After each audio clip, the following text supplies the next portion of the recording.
Olá, seja bem-vindo ao quarto episódio da série Como a Esquerda Tomou o Brasil.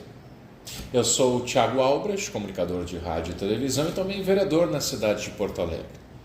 E nesse quarto episódio eu quero convidar você a refletir comigo sobre o tema educação ou doutrinação. O que está acontecendo nas nossas escolas? Aparelhamento da educação, má gestão dos recursos, o país com piores índices de ensino de acordo com provas internacionais. Seria a geração Paulo Freire?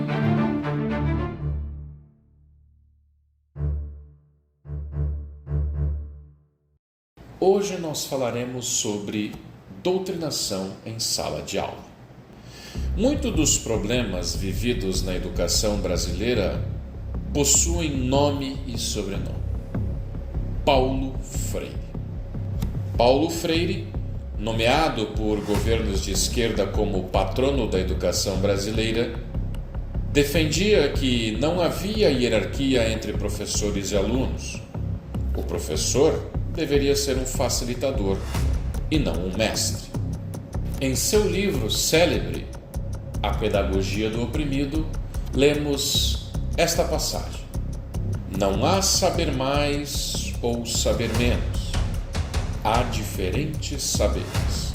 Ou seja, o professor não é mais uma figura de autoridade que tem ascensão sobre os alunos, alguém que está na posição de ser respeitado, talvez até mesmo venerado pelo seu notório saber, pelos seus títulos acadêmicos como mestrado e doutorado, pela sua longa e farta experiência em ensinar.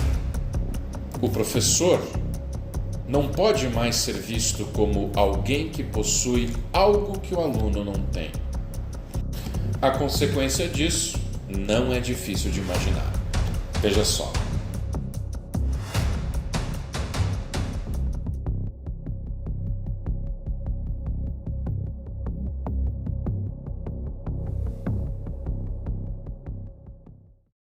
O aluno revolucionário.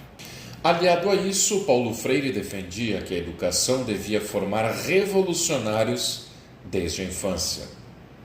Eu disse revolucionários desde a infância.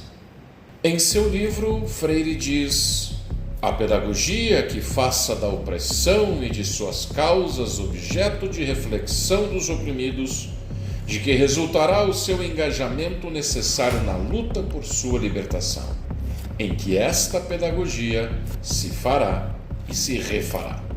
Edição do livro de 1987, página 17.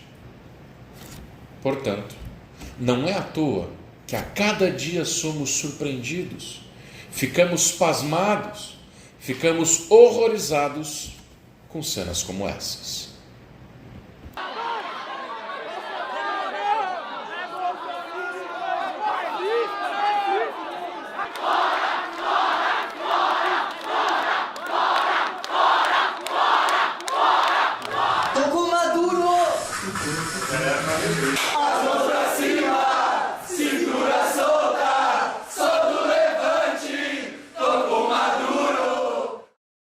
Não bastasse Paulo Freire, o patrono da educação brasileira, ter mirado no aluno e também no professor, o pedagogo mirou também na família brasileira.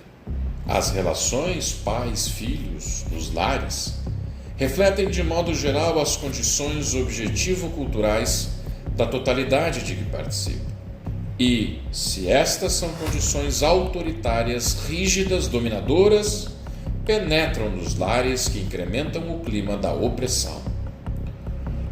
Fica claro, portanto, que o patrono da educação brasileira eleito pela esquerda não era nada mais do que um revolucionário que não queria ensinar alunos, que não queria valorizar e venerar professores, mas queria sim criar e reproduzir militantes da luta de classes defendida pela esquerda.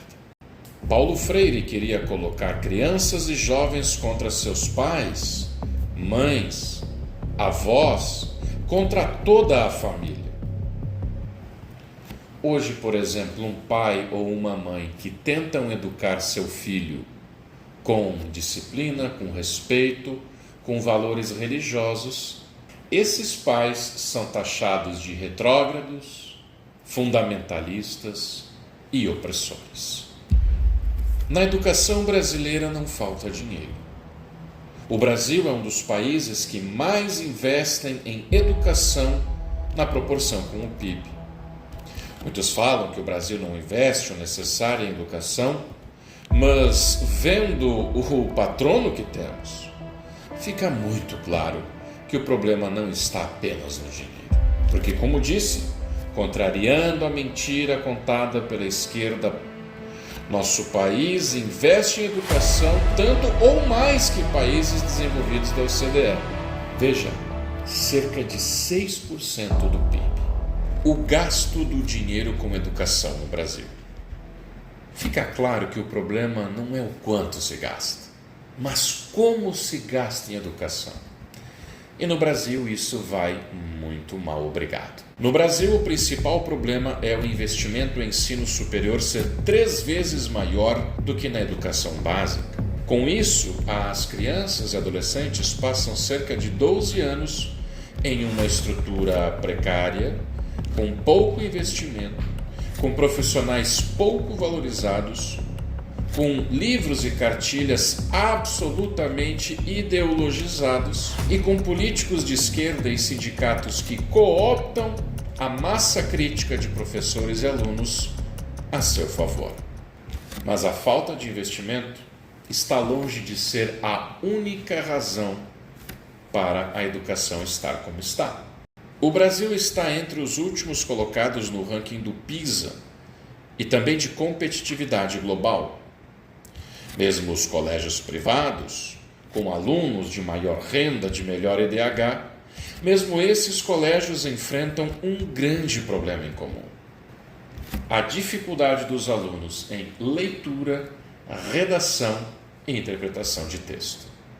Isso se deve pela base curricular brasileira, que não prioriza esses temas.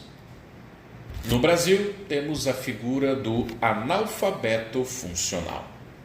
É aquela pessoa que foi alfabetizada, que gastou diversos anos no ensino fundamental e médio e que, quando chega para prestar vestibular, Enem, ou até mesmo após se formar na faculdade, não entende e compreende aquilo que lê e escreve.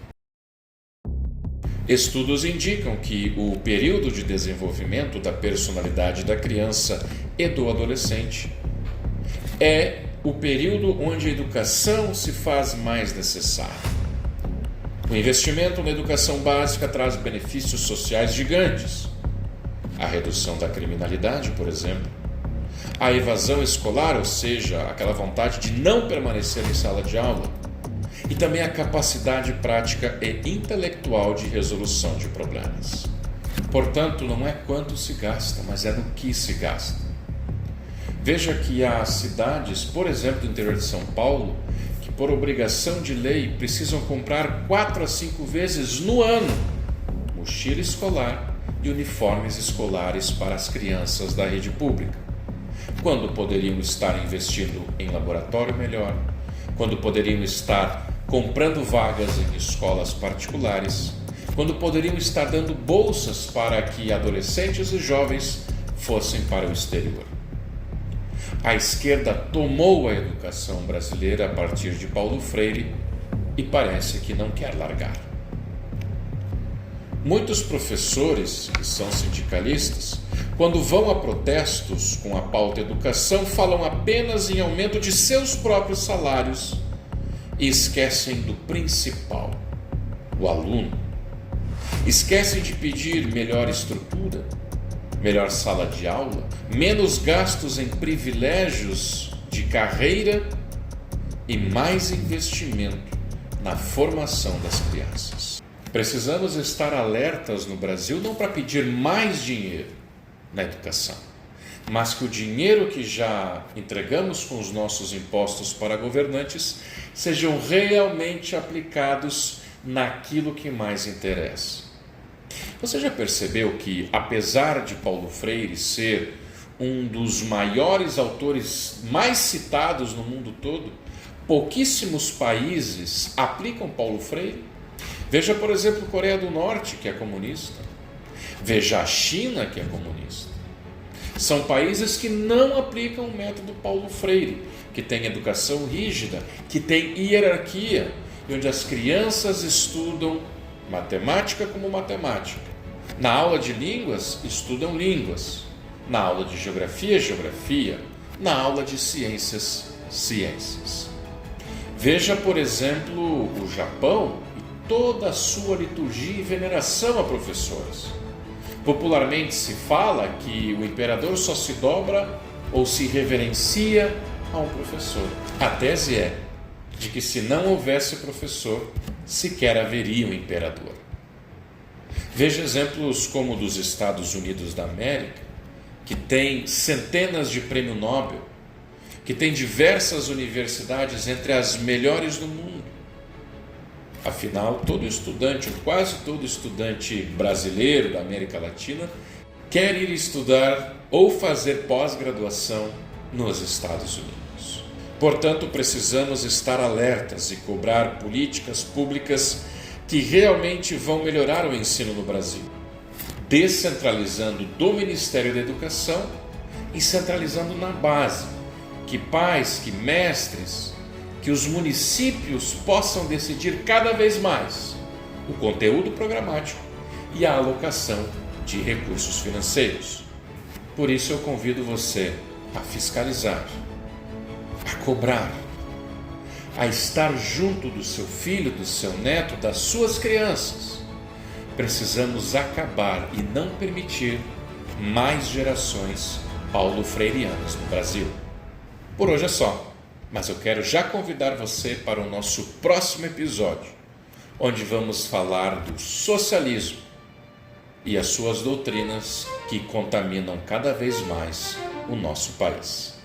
Deixa o like, compartilhe e até lá.